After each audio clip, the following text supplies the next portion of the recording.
Okay, I've got that it is 7 o'clock, and I want to thank everybody that's given up their time today or their evening, Tuesday evening. We like to do this every Tuesday. We're going to have some kind of presentation. I'm going to try to run through it quickly. I don't want to keep you for very long. I do want to provide good information for you. My name is Mike Durr. I am the Kingwood Mortgage Guy. I guess I'm the Kingwood Mortgage Guy because I live in Kingwood and I've been in the mortgage business for the last 20 years. Today is not January the 19th, January 26th. Today, we'll change that. If you have any questions after the webinar, you can call me at 281-348-9899. Nation's Reliable Lending is the company I work with.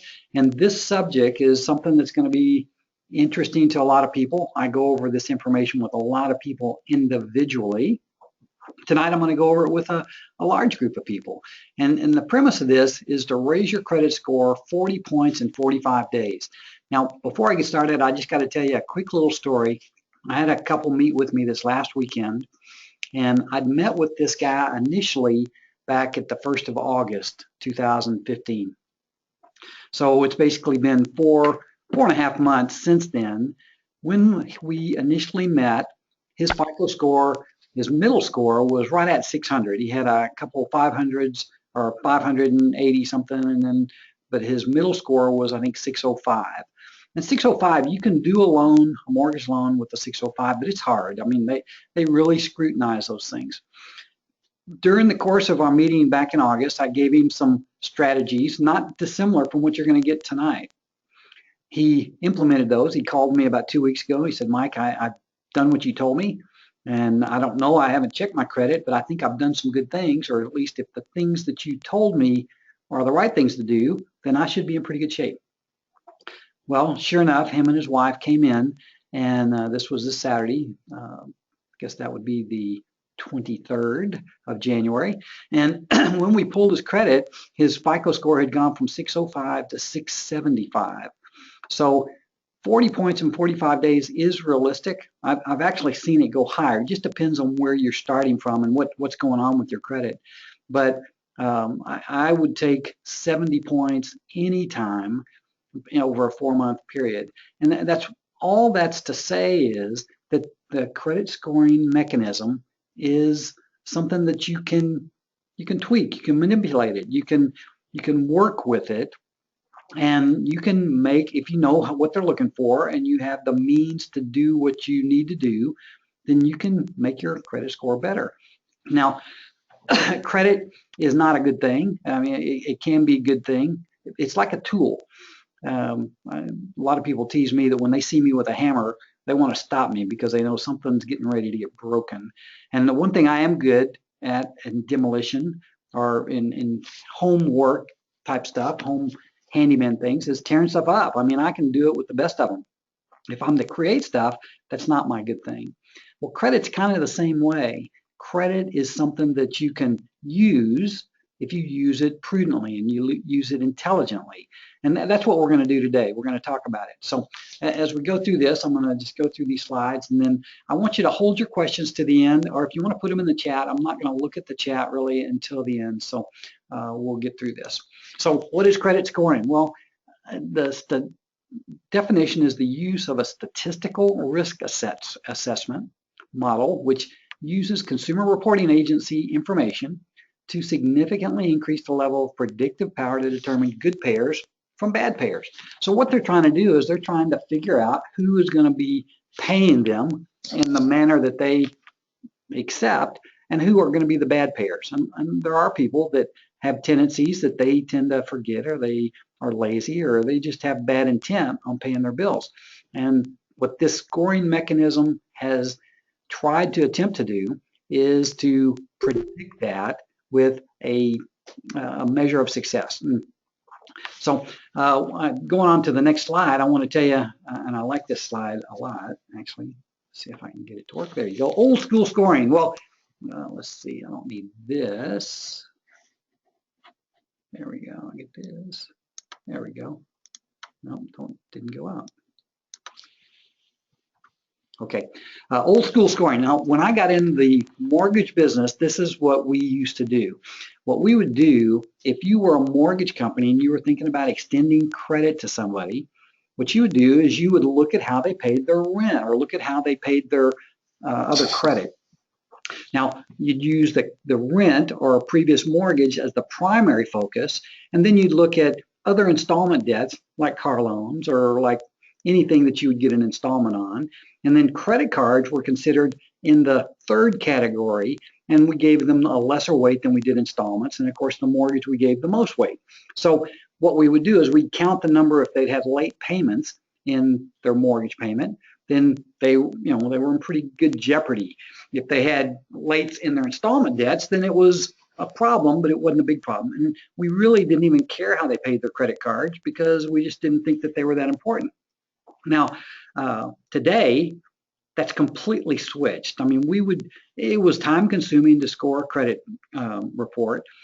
And today you just do it. I mean, the machine, the algorithm does it for you. And is it always predictive? Well, it's not always, but it's pretty darn good. I mean, they've adopted it. They feel pretty good about it.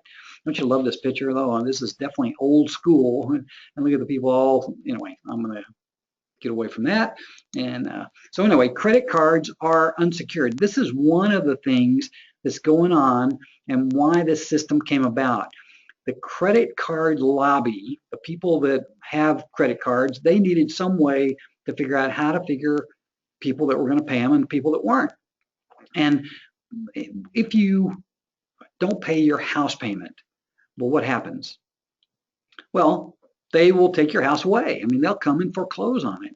It's the same thing. If you don't pay for your car payment in the middle of the night, somebody's going to come out there and they're going to pick up your car and drive it away because you didn't pay for it. You don't get to keep it. It's a secured debt. The collateral for that debt can be taken away.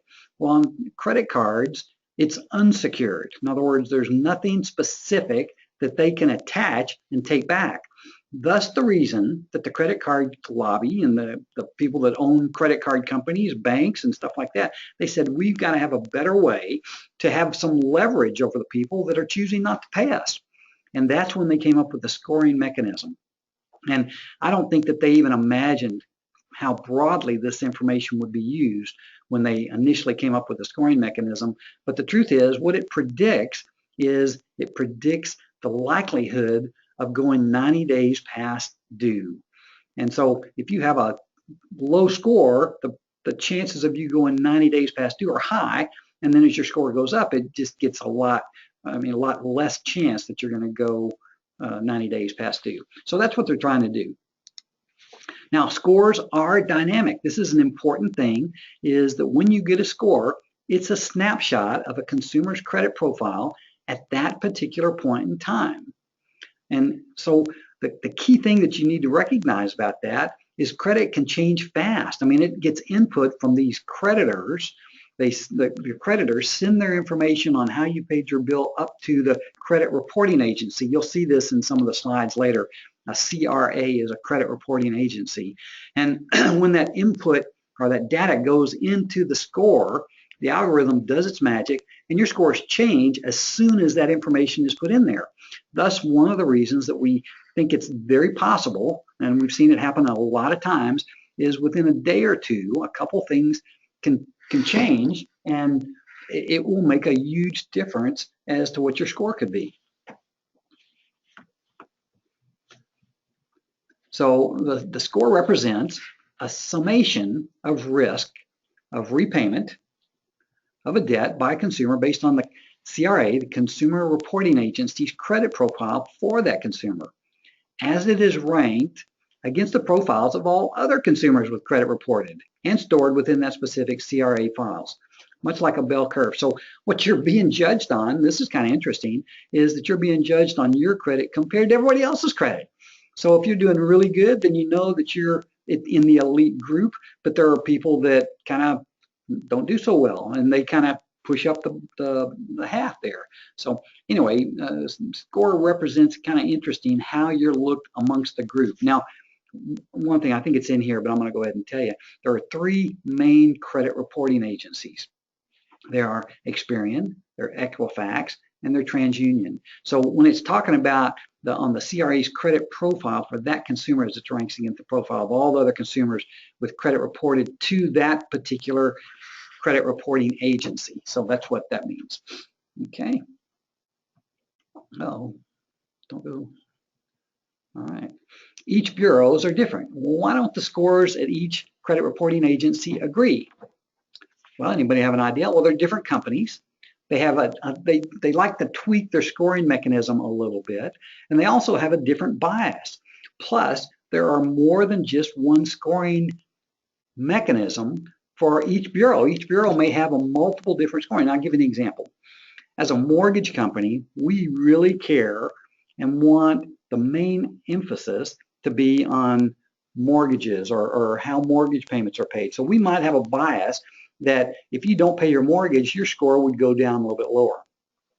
Now, that works for us, but if you are in the auto finance business, then you might care less about how they pay their home and a little bit more about how they pay their cars. And so they might tweak that up a little bit. So you could have a mortgage scoring mechanism or algorithm. You could have an auto scoring algorithm. You could, and of course, the credit cards have their own scoring algorithm. So when you you could have your credit pulled by 3 different people in the same day, and you'd get different scores on all of them based on the different model that they used. Now, the next question on here is which score is used? Well, I can't really speak to the auto or the credit card industry. A lot of times the credit card industry will only pull one bureau. We pull all 3, and we use the middle one. We don't average them. It's not an average. It's just whatever one falls in the middle, that's the one we use. So I explained the different industries and the different scoring models within it, so I kind of jumped on that one.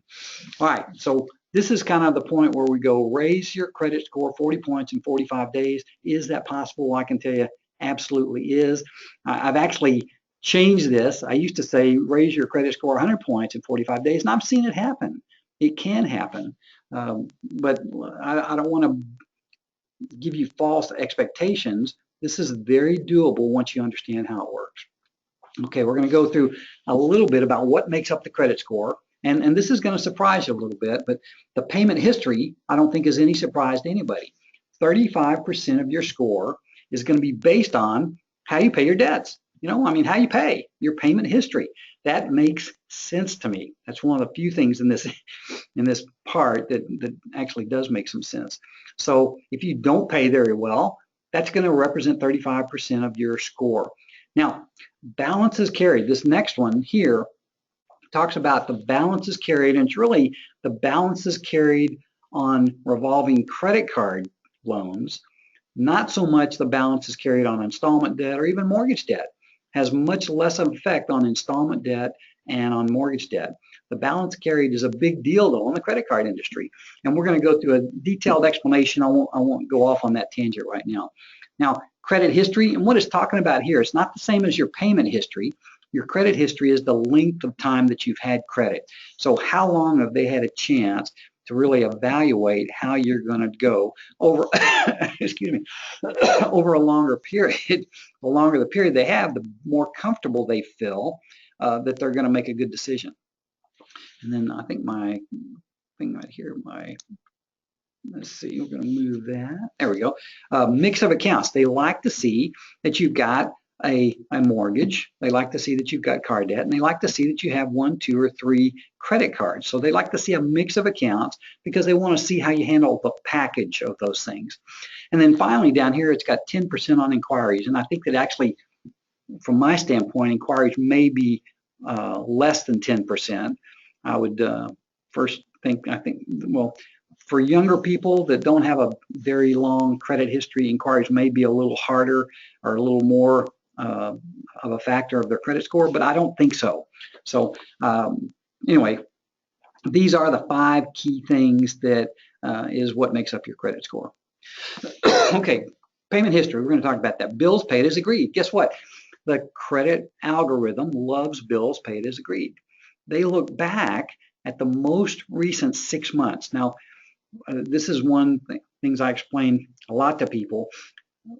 Credit scoring and credit derogatories, when you have a derogatory, that means you didn't pay. Let's say that you missed a payment. And for the next 6 months, that's going to really negatively affect your score. In that 7-month, the amount that it hurts your score is going to diminish a little bit. And then over the course of the next 18 months, it will diminish a little bit each month. When you get to the 2-year point, that negative credit, that negative report, that derogatory that you had, doesn't really hurt your credit too much. So the first 6 months is the worst. When you get to a year, there's a lessening of it. And then that second year, it lessens each month to the point where you get to the 24th month and it's really not hurting you much at all. Okay, so if you do have a negative credit hit or a derogatory or a late payment, don't get too excited about it. It's not the end of the world. You're going to recover from it. Now, it's a long recovery, but it's still you're going to recover from it. The highest weight is on the highest pay history. So an example is a mortgage is usually the largest debt that you have or the biggest payment that you have. So they do weight that, and particularly if you miss a mortgage payment, it's pretty brutal as to what's going to happen to your credit score. It could drop 100 points, but actually the same thing could happen if you missed a credit card payment. All right, I call this one credit card mastery, and my standard recommendation to a lot of people that are having credit issues is usually to get a credit card. And I know Dave Ramsey would just kind of kick me right in the backside when he heard me say that. But it's a fact that if you need credit, if you're going to try to buy a house, you need to have credit scores. And there may be some lenders out there that don't require credit scores, but they're not very many. And you'll have a much easier chance of getting a home if you have credit scores. So here's the standard scenario. Somebody runs into a rough patch. They have some kind of credit trauma. It could be lost their job. They could have got sick. They could have had a divorce. They could have had one of those things. And what they do is they tend to retreat after they've had trouble paying their bills. They retreat from credit. They might have applied once and they got turned down. They said, you know what? I'm unworthy to have credit. And they just quit going out and getting credit. And what they do is they operate on cash or debit cards. And in our economy, we can do that. It's not hard to do to operate on cash, your paychecks. And guess what? It actually builds up a good practice for doing that because it's not necessarily a bad way to go. They've learned that the credit was kind of like a siren, and it was lured into buying or spending more money than they could actually afford, with the result being when you couldn't pay your debts, it was embarrassing, it was painful.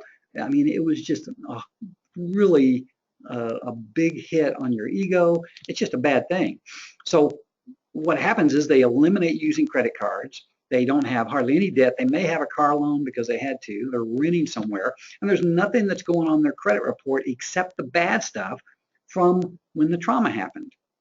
And I can tell you this happens all the time, is that the people that come to me with bad credit usually haven't had credit for a year or two, maybe longer than that.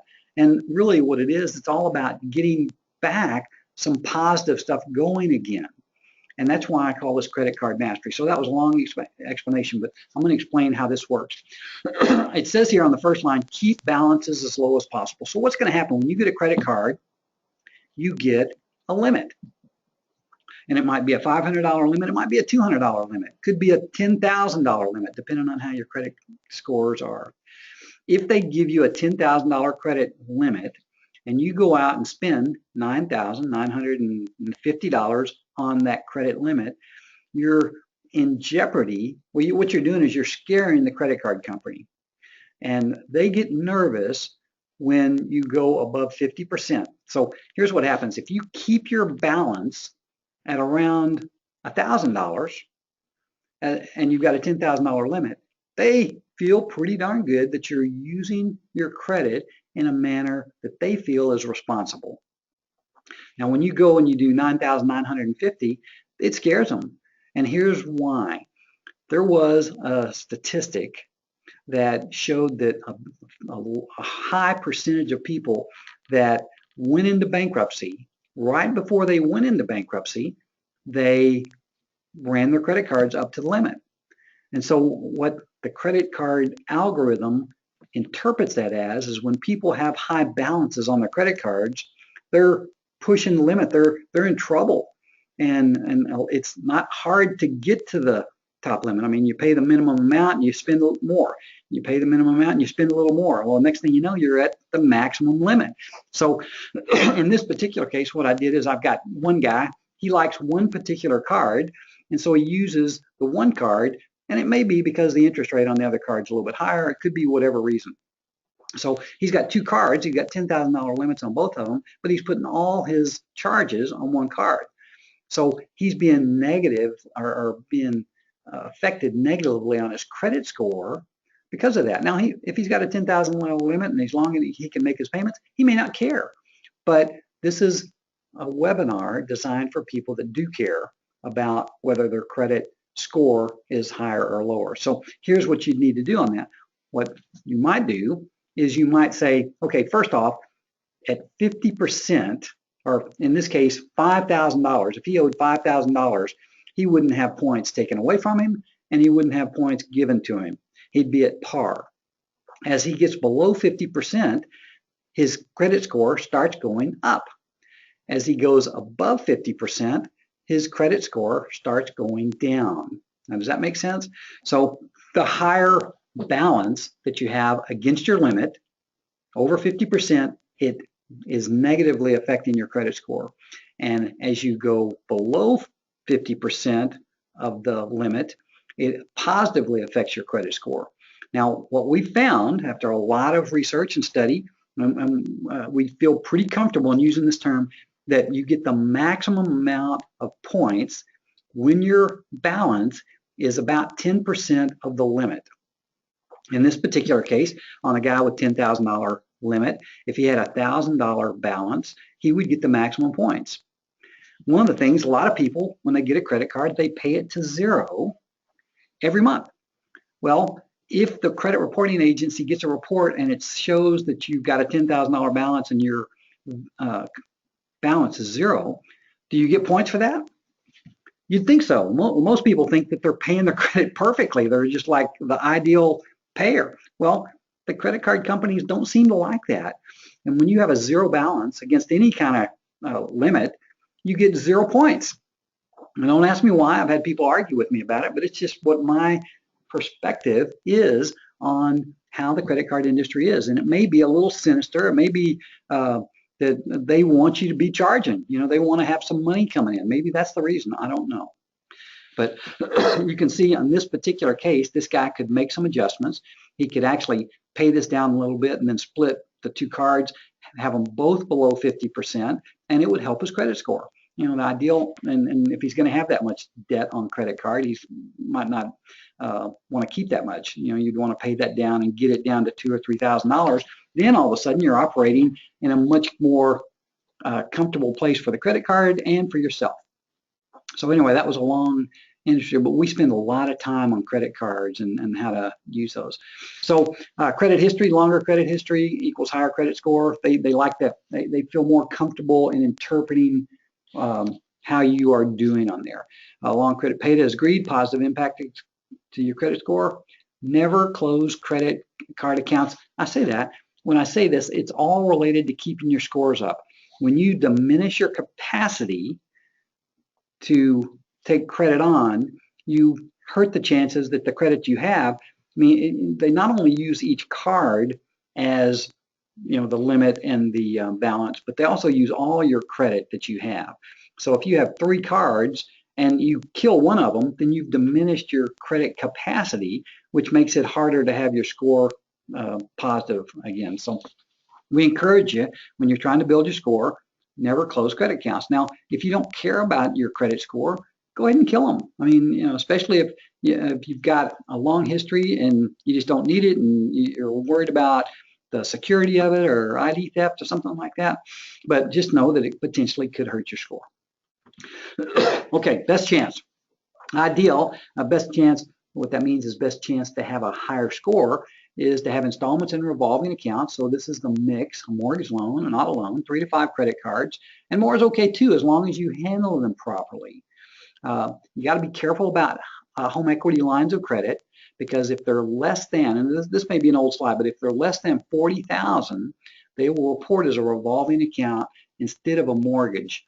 And if they do that, then you know, particularly if you're have $35,000 on a $40,000 line, the capacity would be pretty tight and it would be negative on you.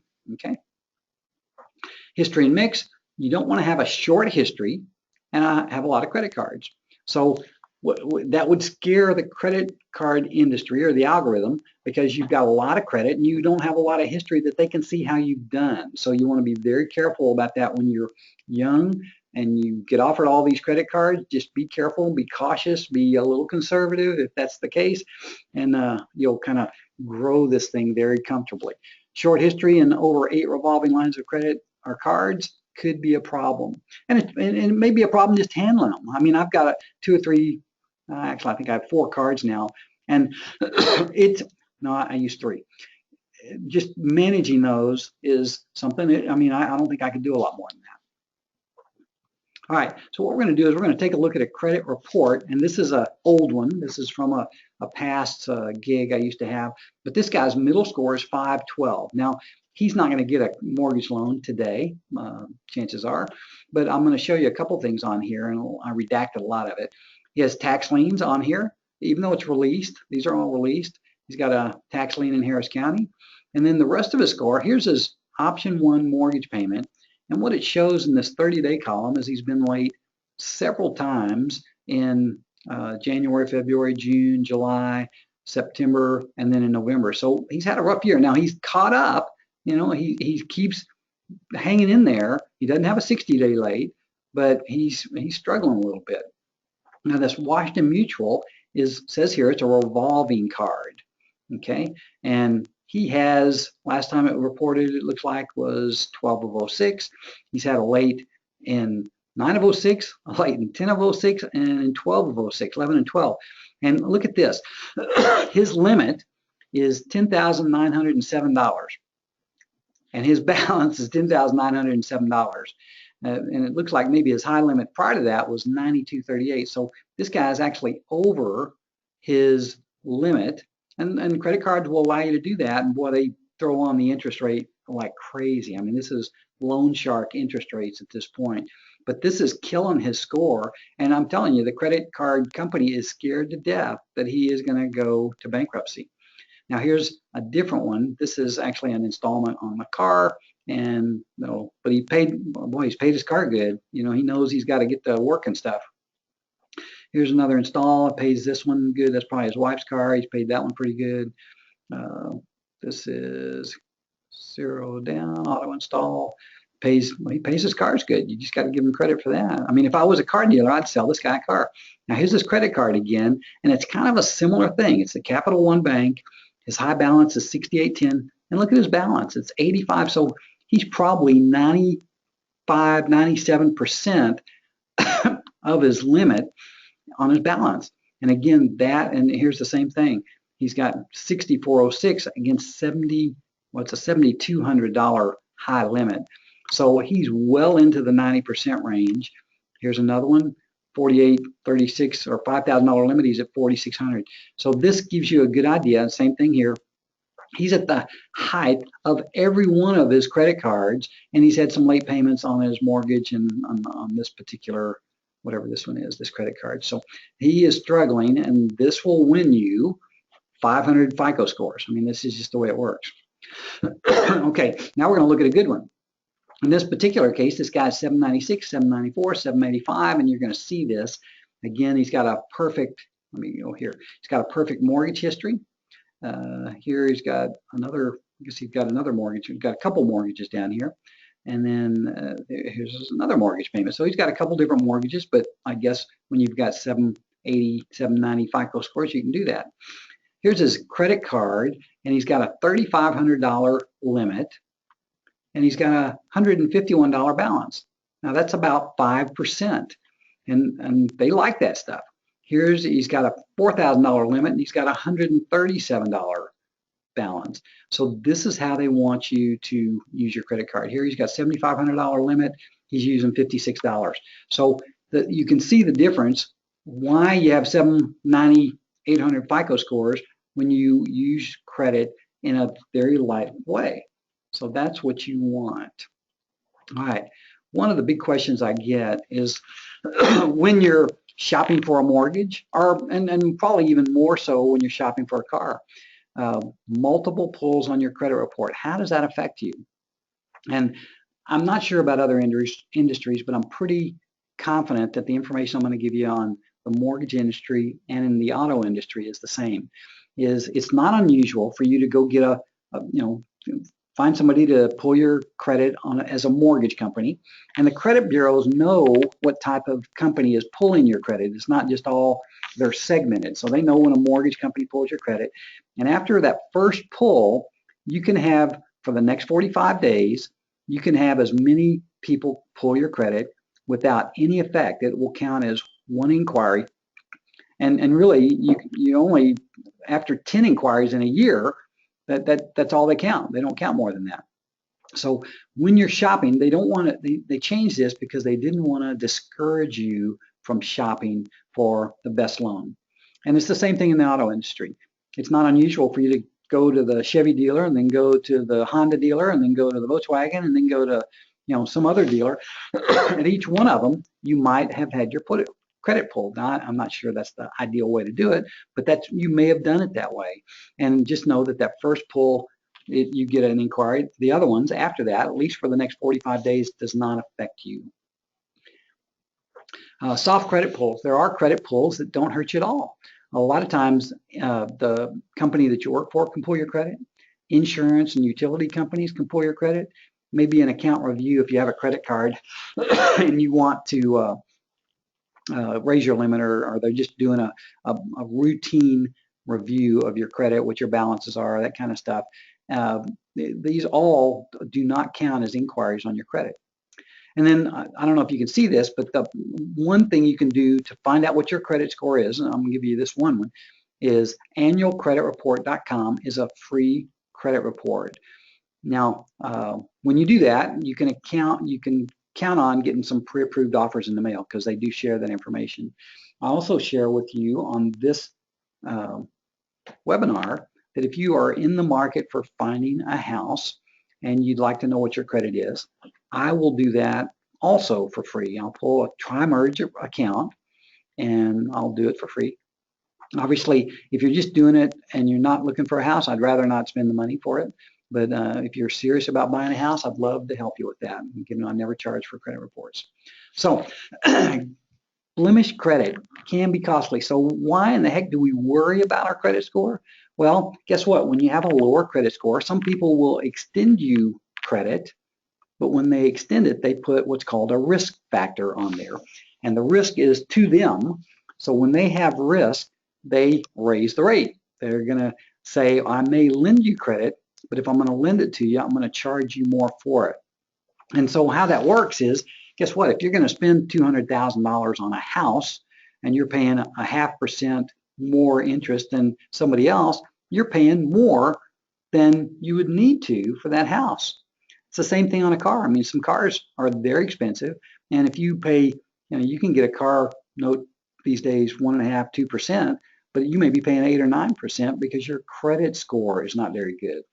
Credit cards, they charge more for people that have lesser or for higher scores, or they charge less interest for people that have higher scores. They charge more for people that have lower scores. Insurance premiums, you may not even be able to qualify for insurance because you have bad credit. So these things can make a big difference. And if you have tough credit and you're trying to get or tough credit scores and you're trying to get a loan or a car or all of the above, guess what? You end up paying $200 or $300 more for the goods, the things that you need, than somebody that has good credit. And it's like a penalty. It's like a tax. And so what you want to do is you want to seek to have better credit scores if you're going to be in this credit world. So what is good credit? Well, good credit is 740 in the mortgage industry. When you get to 740 and above, you have no risk hits. I spoke of risk hits. At 739, you have a small hit. So it's 1 point difference can make it a small hit, and there is a small factor in your rate. And they go every 20 points in the mortgage industry. I don't know about other industries, but At 739, you get a hit. At 719, you get a hit. At 699, you get a hit. At 679, you get a hit. And if you go below 660, chances are you're going to be ruled out of conventional loans, or most of the good credit conventional loans. So that's for our mortgage industry. Okay, so do these things now. These are some of the things that you can do that help your accounts. Pay all accounts that are past due. Now, I'm going to temper that a little bit, because if you have open accounts that are past due, 30, 60, or 90 days, then you need to pay them. You need to get them caught up. I talked with a young man today, and he has some student loans, and they're just, they're 90 days, 120 days past due. And the one negative thing about student loans is they don't ever go away. I mean, it's the government that is issued those or has guaranteed those, and you will not be able to function with those student loans on there. They'll get you some way or another. If it's other types of account, one of the things that I tell people all the time is to have somebody look at it that knows how to read credit, because there are actually some things that are more important to pay than others to help you build your score. And I'm going to stop right there and say, if you've incurred the obligation, then you should pay it. Okay, that's just doing what's right. But when we're trying to build your credit and you have money to pay some of your creditors, some guidance as to who you pay first to get the maximum impact for your money, so that you can do what you want to do, in this case, hopefully buy a house, it would probably be smart to use that strategically.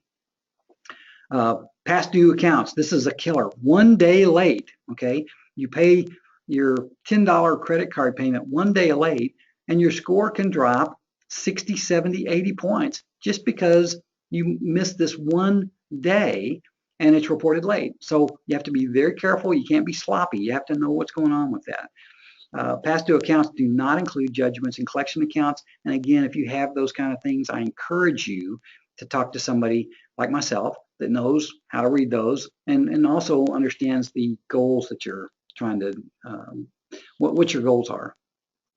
All right. Have late payments removed. Well, this is something that you can do on your own. There's a lot of things that you can do by yourself. There are some things that you can't. But I always encourage you to phone the creditor and request to have the late payments be removed, particularly if they're like that one I just talked about, where it's a $10 payment and it was late 1 day. A lot of times they'll help you. Now, you may not be able to get help from the first person you talk to, but I encourage you to be persistent and work your way up the ladder as far as talk to supervisors. And if after one supervisor, talk to another supervisor, and just be persistent. Always get a letter that documents the name, address, account, specific late to be removed on company letterhead signed by the employee. So if they agree to do that, you want to get it from them in writing. Otherwise, a lot of times things just don't happen when people just say them. So you want to verify, and that's consistent on any kind of paying debt or getting things caught up. You just want to have your ducks in a row. All right, here's some tips. Every 6 months, request an increase to a credit limit on a credit account.